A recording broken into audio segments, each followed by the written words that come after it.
Ξέρεις τι μέρα είναι σήμερα, Ανδρέα?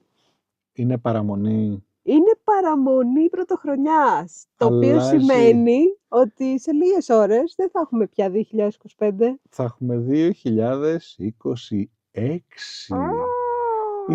ή 24. Λες να πηγαίνουμε ανάποδα? Όχι μωρέ, εντάξει θα ήθελα Μπέντζαμιν Μπάτον, θα γίνω και πιο νέα.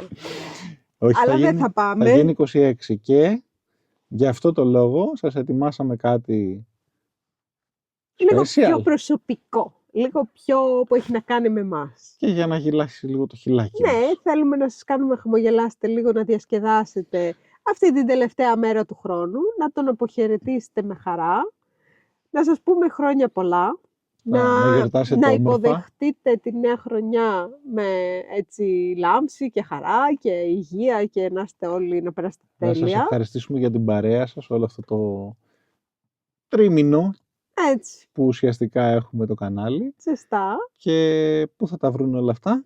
Θα τα βρουν στο μεγάλο βίντεο εδώ από κάτω, Το από ειδικό. εδώ.